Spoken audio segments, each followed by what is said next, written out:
আসসালামু আলাইকুম। আমি আজকে রেস্টুরেন্টের স্বাদে পাস্তা রেসিপি শেয়ার করছি। তো 250 গ্রাম পাস্তার জন্য আমি নিয়ে নিলাম 1 কেজি পানি। এখন পানি যতক্ষণ পর্যন্ত টকবকে ভাব আসবে ততক্ষণ পর্যন্ত ফুটাতে হবে।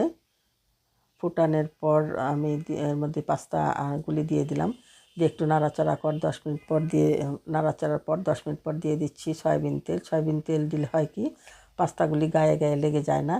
সিদ্ধতে লবণ দিয়ে দিচ্ছি, তাহলে ভিতরে লবণ ঢুকে যেমন খেতে ভালো লাগে। হাত দিয়ে টেস্ট করে নিলাম যে সিদ্ধ হয়েছে কি না। সিদ্ধ হয়েছে। এখন আমি এটাকে একটা বোলের মধ্যে ছেঁকে তুলে নিচ্ছি। তো এখন আমি এটা রান্নার জন্য কড়াইয়ের মধ্যে দিয়ে দিচ্ছি 3 টেবিল চামচ পরিমাণ তেল, সয়াবিন তেল দিয়ে দিচ্ছি। তো এর মধ্যে দিয়ে দিচ্ছি অল্প পরিমাণে রসুন কুচি। এটা ফ্লেভার আসার পর মিডিয়াম সাইজের একটা পেঁয়াজ কুচি দিয়ে দিচ্ছি। এর মধ্যে দিয়ে দিচ্ছি 3টা কাঁচামরিচ টুকরো টুকরো করে, দিয়ে ভালোভাবে নাড়াচাড়া করে নিচ্ছি। এর মধ্যে সবজি হিসেবে দিয়ে দিলাম গাজর কুচি, মিহি কুচি করছি কারণ আমার ছেলে সবজি খেতে চায় না আর কি। এর মধ্যে অনেকে আপনাদের স্বাদ মতো সবজি ব্যবহার করবেন, টমেটো, মটরশুঁটি, এগুলি আপনাদের স্বাদ মতো ব্যবহার করবেন। আমি এর মধ্যে দিয়ে দিলাম ডিম একটা দিলাম, যেহেতু চিকেন দিব। ডিম শুধু চিকেন না দিয়ে ডিম দিয়ে রান্না করলে 2টা ডিম দিয়ে ভালোভাবে ঝুরি করে নিতে হবে।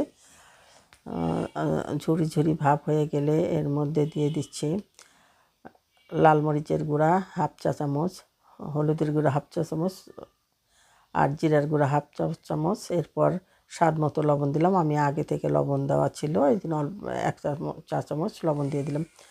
মাংসর কিমা দিয়ে দিচ্ছি। এটা আমার আগে থেকে বয়েল করা মাংসটা ছিল, কিমা করে নিয়েছি। এখন এটাকে এর মধ্যে মিশ্রণের মধ্যে দিয়ে দিলাম। সিদ্ধর জন্য অল্প পরিমাণ পানি দিলাম। ভালোভাবে ভালোভাবে ভেজে নিতে হবে এটাকে। এর মধ্যে সিদ্ধ করা পাস্তাগুলি দিয়ে দিচ্ছি। পাস্তাগুলি দেওয়ার পরে যে কি সুন্দর লাগছে দেখতে। পাস্তা দেওয়ার পরে এর মধ্যে আমি দিয়ে দিচ্ছি 3 টেবিল চামচ পরিমাণ সস। আমি প্রাণ সসটা ইউজ করি, টমেটো সস আর কি, প্রাণ টমেটো সস ইউজ করি। এটা দিয়ে দিলাম। এরপর ভালোভাবে নেড়ে চেড়ে এর মধ্যে দিয়ে দিচ্ছি 1/2 কাপের বেশি লিকুইড দুধ। এটা আমি গরুর দুধ দিয়ে দিচ্ছি।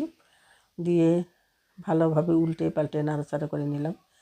এর মধ্যে দিয়ে দিচ্ছি 1 চা চামচ চিনি দিলে স্বাদটা ভালো হতে, কেউ 1.5 চা চামচও দিতে পারেন। এই যে কি সুন্দর কালার আসছে।